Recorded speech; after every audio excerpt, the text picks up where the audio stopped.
الابتدائية 91 الآن احنا طموحنا أن يكون 99 يعني في عام 2020، وهكذا بالمتوسطة يعني حدود 38 طموحنا أن يكون 70.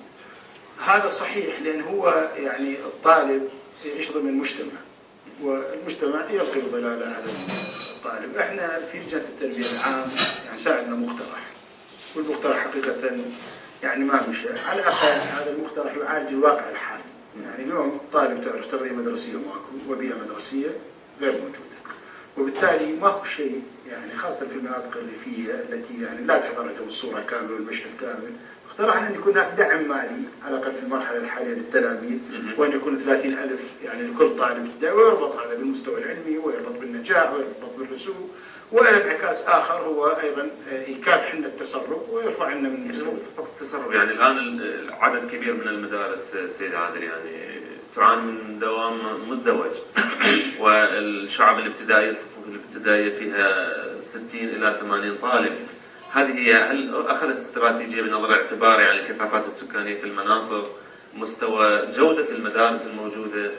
هذا مشخص باستراتيجية وحتى عدد الأبنية يعني اللي نحتاجه. اليوم بالعراق 21,000 مدرسة، بس الموجود 15,000 بناية، وبالتالي اليوم عندنا اليوم 13,000 مدرسة و748 هي مزدوجة.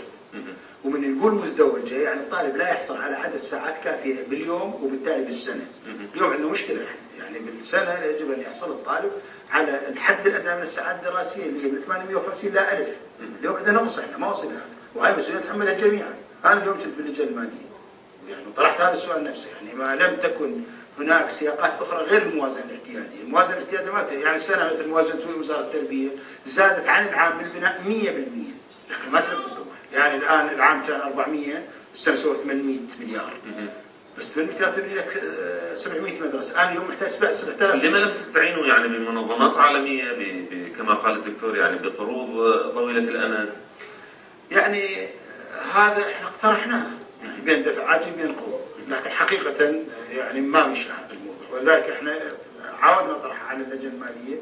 وبصراحة حكينا احنا كلجنة التنمية ناس مو اقتصاديين، احنا ناس نقول لكم اكو مشكلة عندنا، اكو عندنا نقص، هسه شلون تريد تحلون، شلون تريد تجيبونه، شلون تريد تجيبون فلوس منين، بس الموازنة الحالية هاي موجودة. هذا استراتيجية راح تواجه مشكلات. نعم. مشكلة التنفيذ يعني أهم مشكلة عندكم بناء المدارس فيما يخص التربية، بناء المدارس.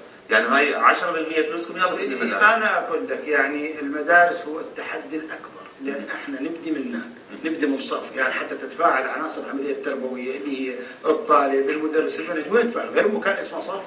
احنا اليوم الصف كما قلت مزدحم، وبالتالي هذا الازدحام يأثر على استيعاب الطالب، يأثر على وصول المعلومة. هذا تحدي حقيقة، وإحنا يعني عندنا جهد كبير الآن مع اللجنة المالية، وعندنا جهد كبير مع مجلس النواب. الكل مجلس النواب مقتنع، الكل يقول إنه المدارس يجب أن تحسن، لكن لحد الآن رؤية واضحة ما وصل. بالمناسبة اليوم أنا كنت في إحدى التربيات في بغداد، وشافني أحد المشرفين الأصدقاء قال لي ماكو اليوم بالتلفزيون، قلت له اليوم عندي حلقة عن الاستراتيجية الوطنية للتعليم مع ضيفي، فقال توصل هاي الرسالة.